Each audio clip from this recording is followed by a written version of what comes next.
Lecture du texte 5 de Popotka.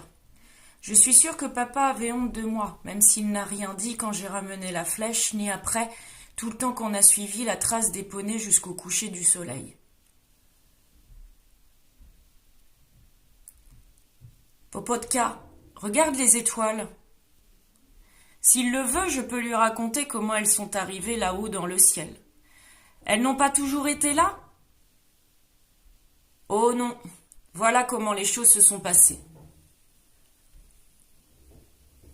Avant que les vrais hommes marchent sur cette terre, il n'y avait que 5 loups, 5 frères qui chassaient toujours ensemble. Le soir venu, ils partageaient leur repas avec leur ami Iktomi. Puis, quand la nuit arrivait, ils s'asseyaient et regardaient le ciel.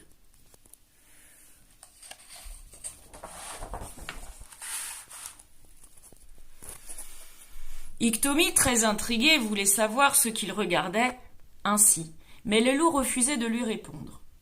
Jusqu'au jour où le plus jeune des 5, fatigué des questions d'Iktomi, décida de lui révéler. Ce que nous regardons tout là-haut, ce sont 2 grands animaux inaccessibles. Là-haut, je ne vois pas ce qu'ils ont d'inaccessible. Il suffit de monter.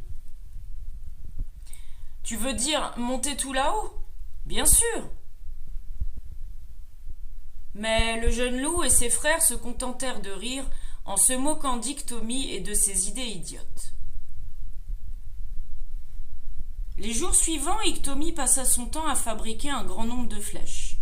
Et quand les loups lui demandaient ce qu'il faisait, Iktomi refusait à son tour de répondre. Jusqu'à ce qu'un soir, il rassemble les flèches en un grand tas avant de sortir son arc. Il tira la première flèche qui alla tout droit se planter dans le ciel, puis il envoya la deuxième dans la première, puis une troisième dans la deuxième, et ainsi de suite. Et au matin, lorsqu'Iktomi eut tiré sa dernière flèche, une sorte de corde pendait du ciel. Le plus âgé des loups, qui ne riait plus du tout, commença à monter, suivi de ses 4 frères et enfin d'Iktomi. Ils grimpèrent toute la journée et toute la nuit suivante, mais ils n'étaient toujours pas arrivés. Alors, ils grimpèrent toute la journée suivante, et encore la nuit, et des jours et des nuits, jusqu'à ce qu'enfin ils arrivent tout là-haut dans le ciel. Et là, ils purent constater que les 2 animaux qu'ils regardaient étaient 2 ours grizzly paisiblement endormis. « N'approchez pas ! Ils vont vous découper en morceaux !»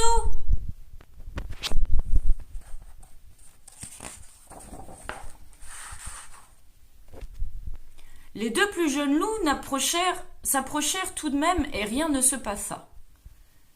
Puis les 3 autres les rejoignirent et les ours continuaient à les regarder avec bienveillance. Iktomi, lui, resta où il était car il n'avait pas confiance en ces 2 animaux. En tout cas, voilà qui est bien joli à regarder. J'ai bien envie de les laisser là. Ainsi, quand les gens les verront dans le ciel, ils diront tous que c'est grâce à Iktomi qu'on peut admirer ce beau spectacle. Iktomi se mit aussitôt à redescendre en enlevant les flèches une par une derrière lui. Et lorsqu'il fut arrivé en bas, il ajouta d'autres étoiles au ciel et appela Alouette. « Ma cousine, va donc raconter à tout le monde que le beau spectacle qui est là-haut dans le ciel est l'œuvre d'Iktomi. » Et Alouette s'empressa d'aller répandre la nouvelle, et tout le monde s'émerveilla des talents d'Iktomi. Là, vous voyez les 2 grizzlies ? Et là, il y a les loups, le dernier est là, tout en bas.